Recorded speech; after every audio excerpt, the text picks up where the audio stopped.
Modern soccer requires knowledge of how to use increasingly fast and precise techniques and well-synchronized tactical abilities in such a way as to bring out the skills of the group or team and to encourage collaboration and cooperation. The necessary prerequisites for this kind of activity are based on the individual's abilities to control, coordinate, and regulate movement. Such skills are particularly easy to develop during growth, especially between 12 and 18 years when the players fall into age group categories. Coaches should plan progressive exercises aimed at improving, perfecting, and consolidating the coordination of their players. Only subsequently, when this has been achieved, should they deal with the question of defense, attack, and teamwork. Our coaching program is aimed at supplying instructions on how to perfect an extremely important psychomotor factor, the perception and the consciousness of space and time. The relations formed on the pitch with teammates, the ball, and the opposition are essentially linked to spatial and temporal concepts. Above all, however, soccer requires the player to synergically manage these two fundamental components of motor activity, especially in relation to knowing how to orientate himself on the playing field.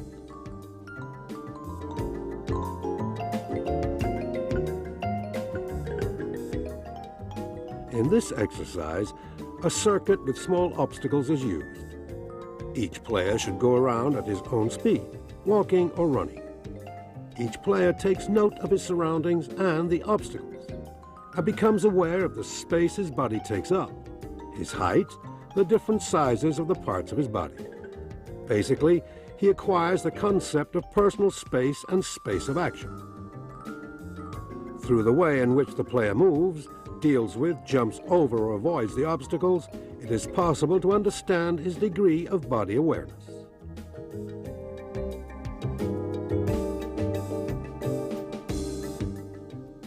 Through an exercise of ball control and keeping the ball in the air, the notion of front and back are instilled. The players are asked to lift the ball in front of and behind their bodies at varying heights. A possible variation consists in raising the ball to the left or right side using the same technique.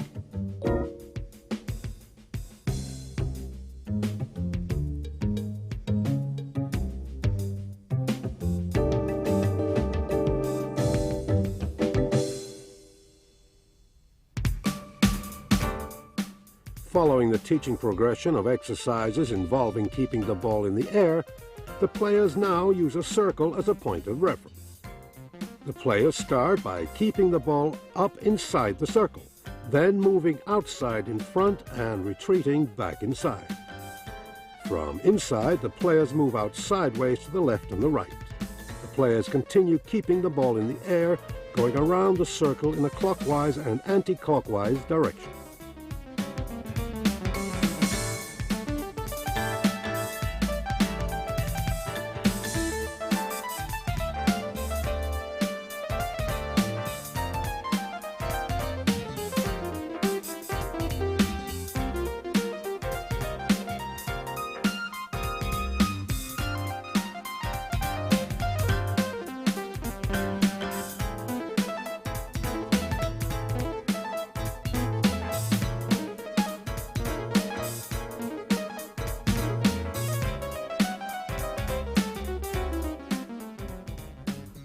The progression continues with a more difficult exercise, consisting initially in keeping the ball up and then kicking it in the air and running beneath, then turning around and continuing to keep the ball up after it has bounced on the ground.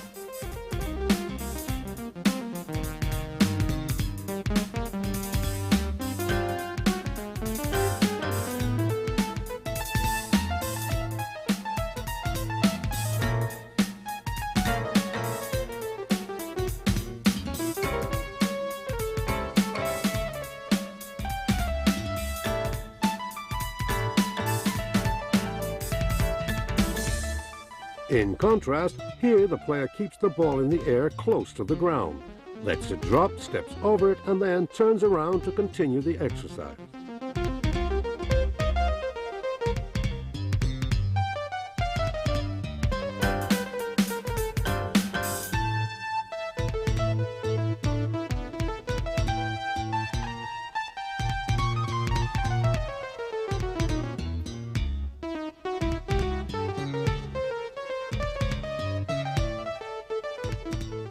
By combining the two techniques already illustrated, the players must adapt his movement skills to lob the ball high in the air so that he can pass underneath and let the ball drop so that he can step over it.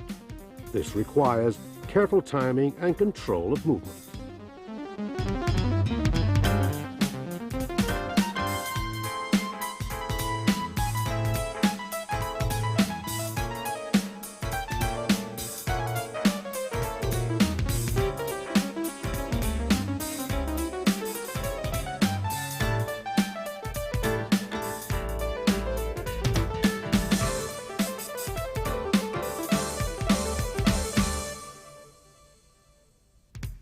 The series ends with the most difficult exercise in which the player who is keeping the ball up in the air must kick it in the air to a height which allows him to turn around on himself and then control the ball in flight or after one bounce.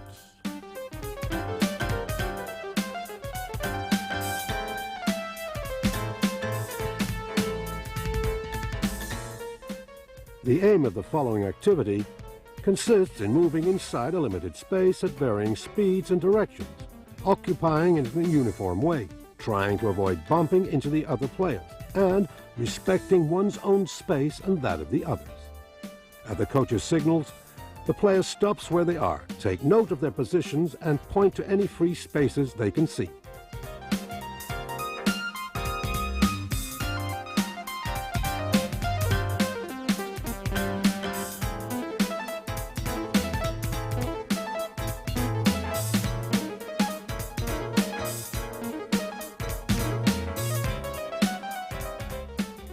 On the coach's command, the players quickly move to the sides of a square and assume different postures.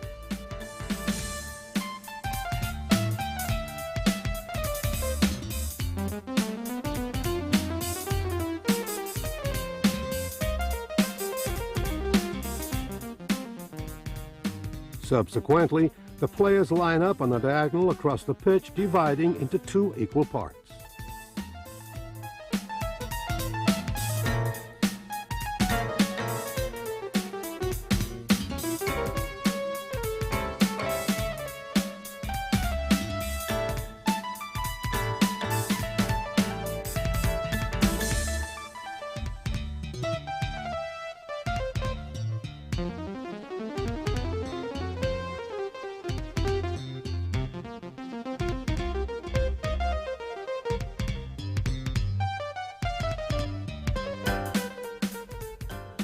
The same exercise is carried out with the ball.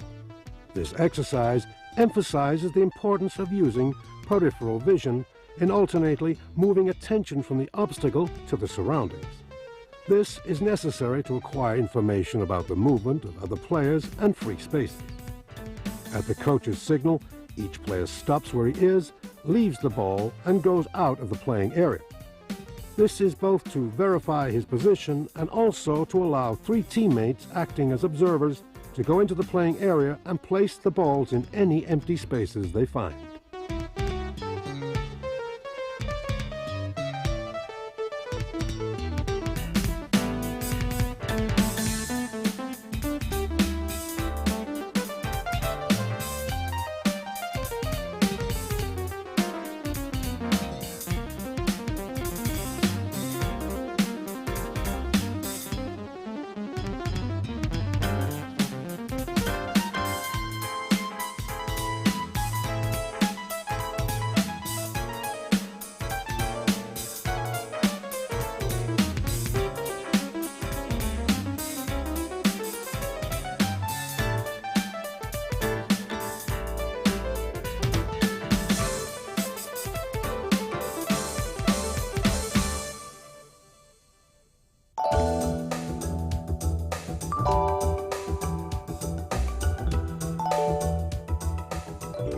3 teams of 4 players, each team with a ball, carry out a series of passes using their hands.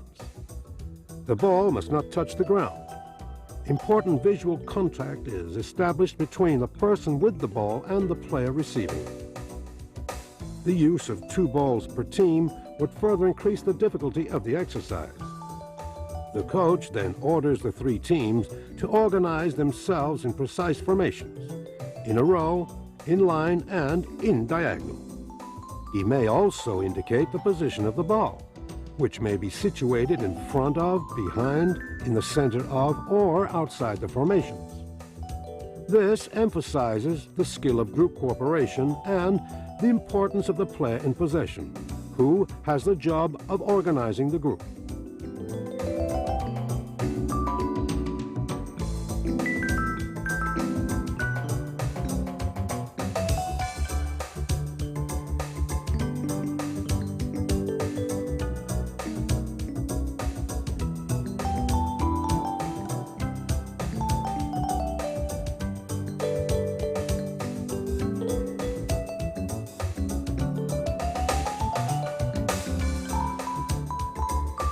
The players play, first using their hands and then their feet, as instructed by the coach. He introduces exercises which go from easy to difficult, from simple to complex, and from familiar to unfamiliar.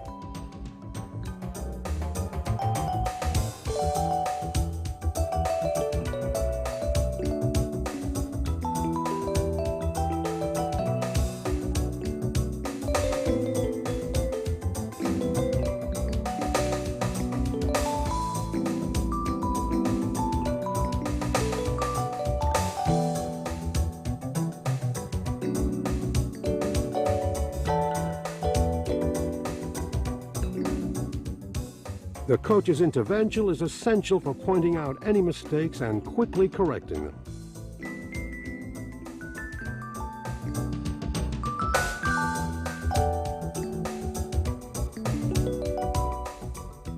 The techniques of passing and receiving the ball are now practiced with the feet. The coach suggests various geometrical shapes to be formed, such as the triangle, the square, and the rhombus, tactical formations used in the game.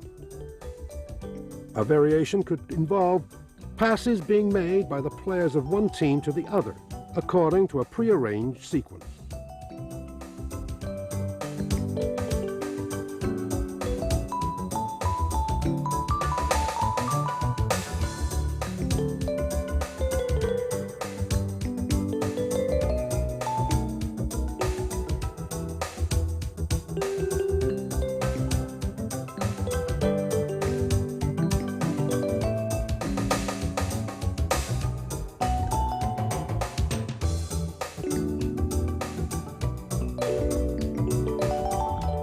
Following activity, a group of 4 players moves around in a limited space, first freely and then following the instructions of the coach, who tells them to take up certain formations in sequence: line, row, square, triangle, rhombus.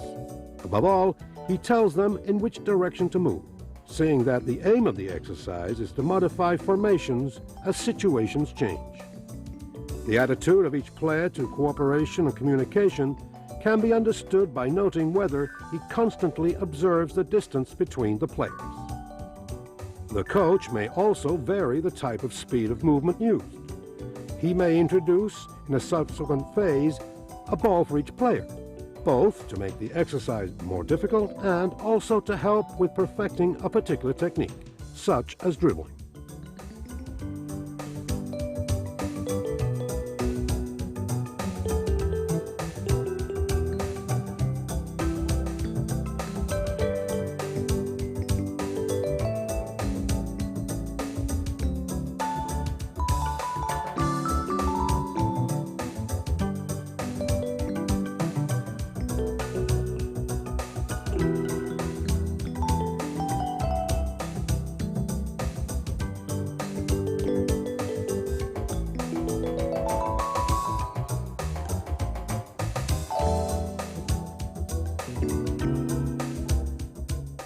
The various exercises suggested here require particular attention on the part of the players, good all-round vision, and the ability to adapt quickly to changes of pace.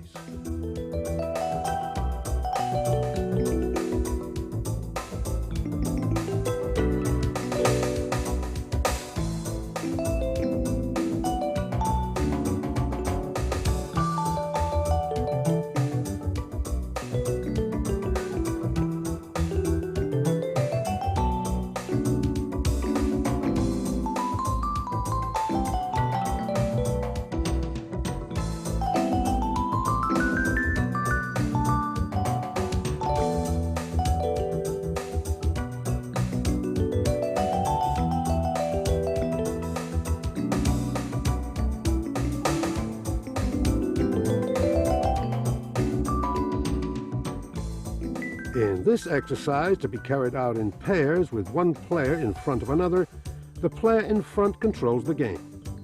He moves around freely within a pre-established space.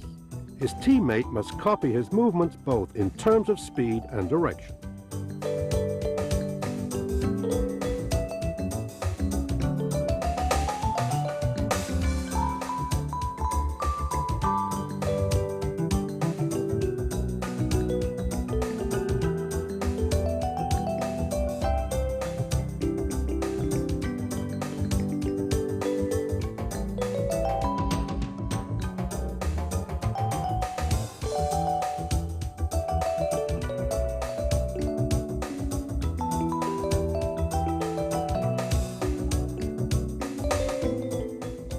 This variation uses the same setup as the previous exercise. Here, however, the coach makes a further demand on the players, who also have to vary the distance between them, increasing it, decreasing it, or keeping it constant.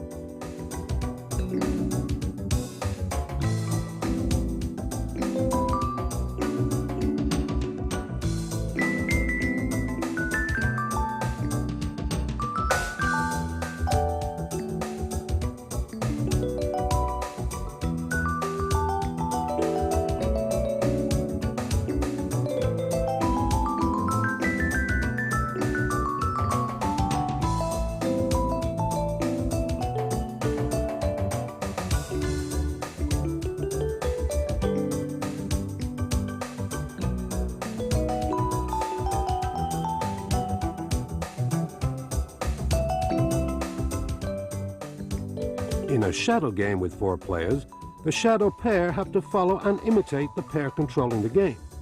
Imitating the movement means that if the player in front uses his right foot to control the ball, his shadow should do the same, and therefore not use his left foot. As can be seen, this creates some difficulty.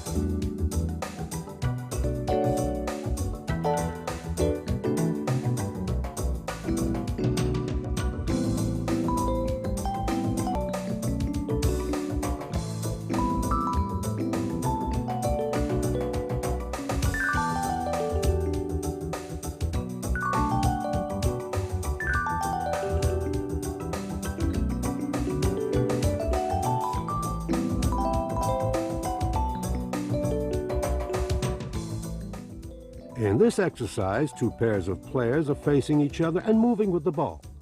The shadow pair make equal and diametrically opposed movements in order to maintain the same distance. Also, it is difficult to respect mirror actions. If the controlling pair use their right feet, the shadows should use their left feet.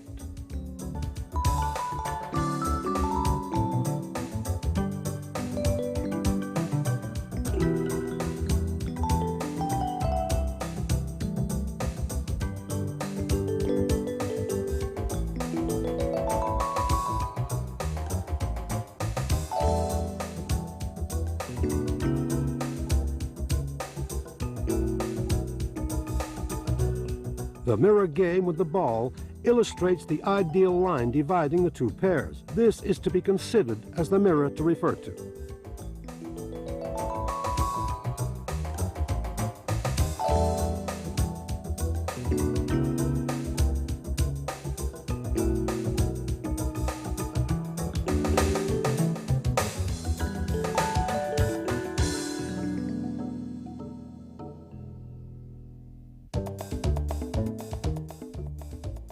This series of exercises finishes with an L-shaped game, a basic element in defense team play.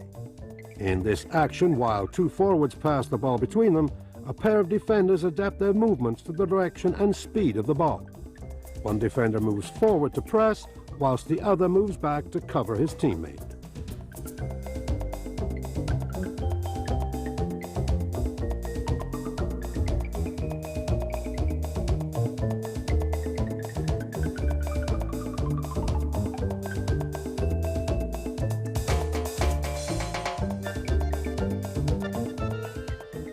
The perception of time represents a fundamental component of the awareness of one's surroundings. The following exercise emphasizes the concept of before and after. It is played in pairs, each player with a ball which he passes to his partner. First, the ball is passed in a parallel, as if from a throw-in, for example. Then, the ball is passed along the ground. The coach may ask the players to delay or anticipate the passing.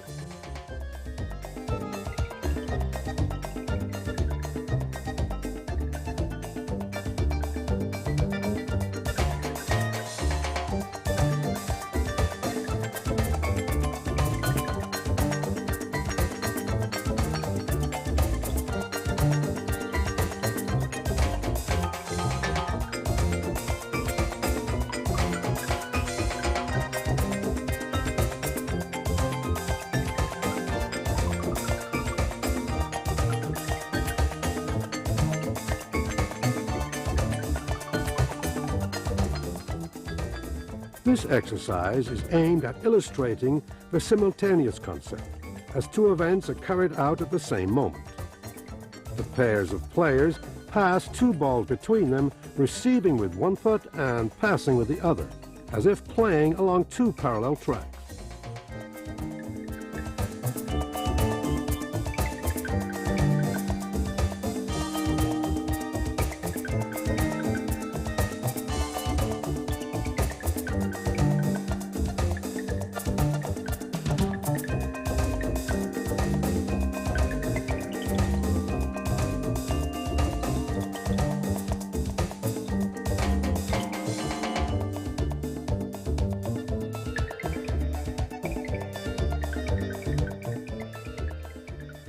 The aim of this exercise is to teach the players how to perceive and adapt to the rhythm of movement. There is a close relationship between the understanding of rhythm and the ability to learn soccer skills. Dribbling the ball between cones placed at regular intervals involves understanding and assuming a constant rhythm of movement.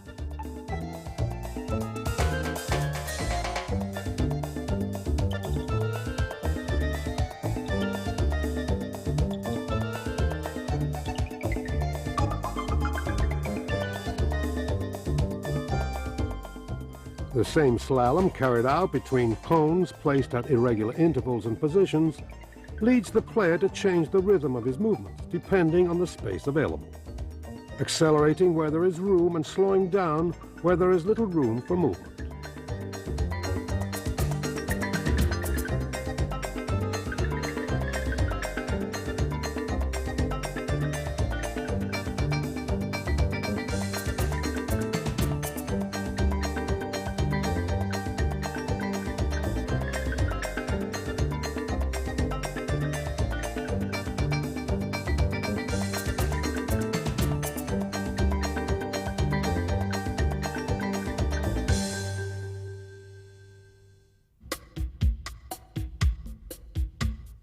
This exercise uses a circuit composed of various obstacles and requires the use of different parts of the feet.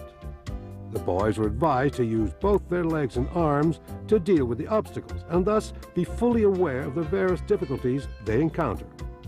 A variation consists of asking the players to speed up or slow down or to respect a speed dictated by the coach.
The relationship between space and time characterizes the concept of speed.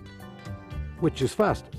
A player running without a ball, a player running with a ball, or a ball which has been passed from one player to the other? The answer can be given by timing the various actions.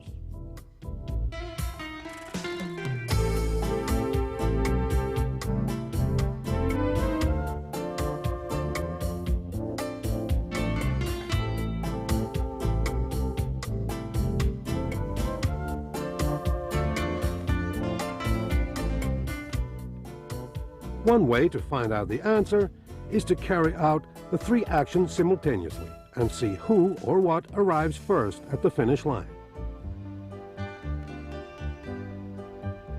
In this exercise, which involves passing the ball to a teammate in movement, the players experiment with the concept of acceleration and deceleration, or the ability to adapt to the speed of the ball and to a moving player.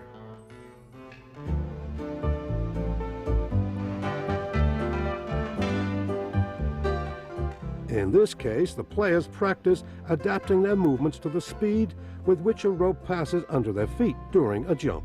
The players are asked to consider timing and space, as well as individual pair and group rhythm.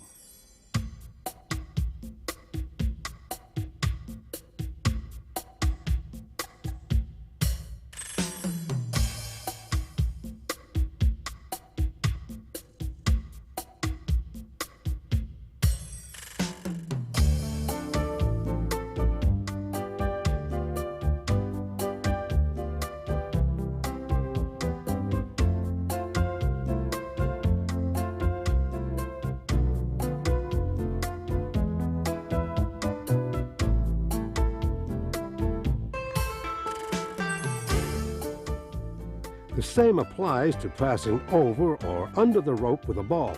In this case, timing becomes very important.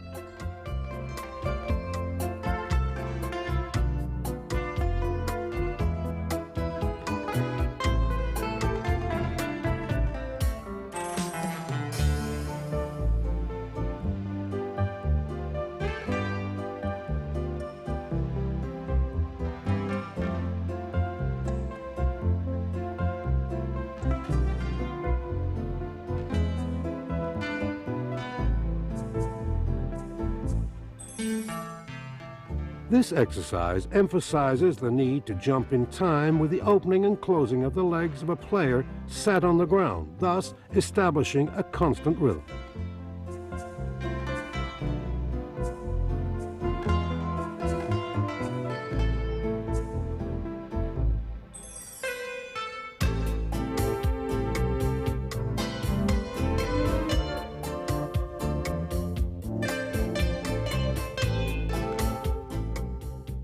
In the game of aerial passes, the objective is to improve interpretation of the ball's trajectory in terms of height and length by noting the coordination involved in throwing and catching and by being aware of the ball's speed. In attack, it is important to know how to chip the ball to one's teammates both when moving and away from a dead ball situation, both to moving players and to those standing still. In defensive play, it is important to be able to read trajectories well in order to intercept aerial balls. The same objectives can be achieved by using variations such as passes directed down towards the feet, or aerial passes alternated with passes along the ground. These exercises also train peripheral vision, always offering the player in possession 2 or 3 possible passes.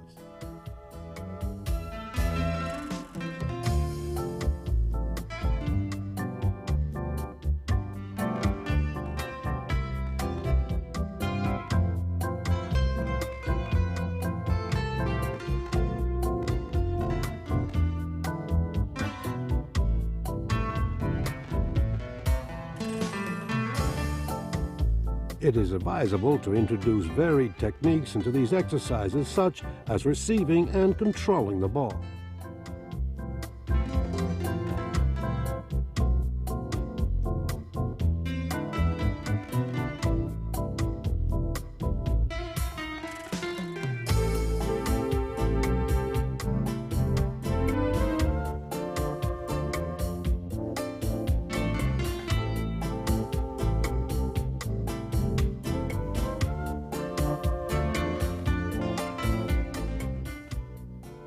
In these exercises in pairs of throwing and receiving the ball, the players are trained to read its trajectory by noting its three fundamental moments: when it leaves the hand of the first player, the apex of its arc, and the moment when it is controlled by the hands or feet of the receiver.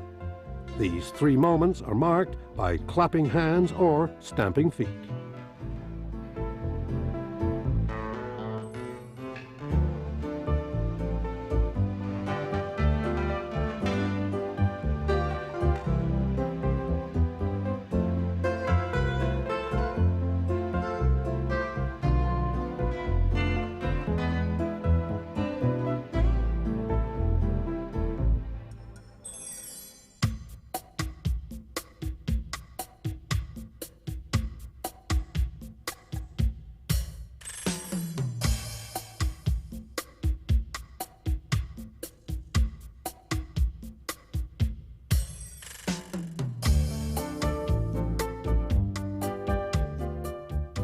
This variation is aimed at testing the ability of the receiver to anticipate with a movement of his body where the ball will fall, making it bounce exactly under his foot and then turning around to control the ball in the air.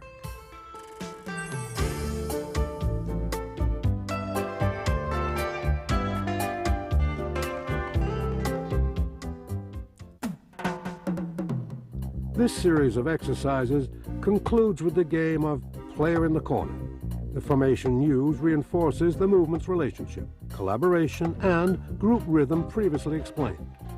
During play, the players at the corners must frequently exchange places, whereas the player in the center of the square must try to gain possession of one of the corners left vacant by one of the others.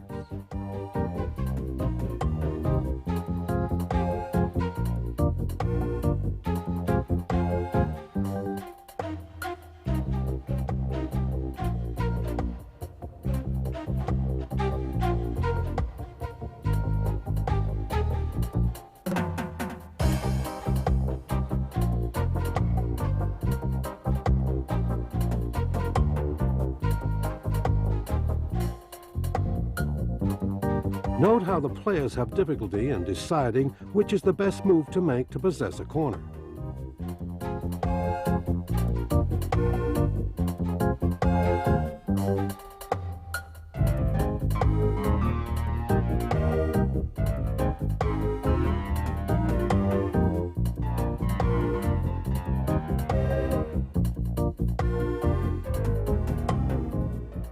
Here, the same game is used to perfect dribbling skills.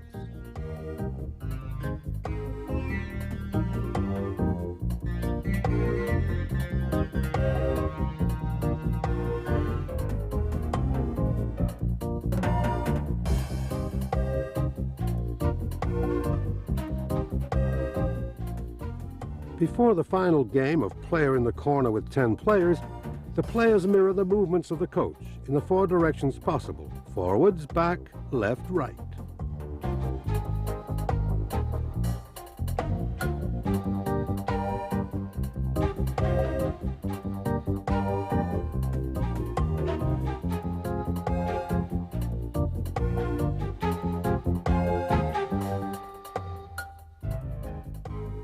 Player in the corner played with 10 players.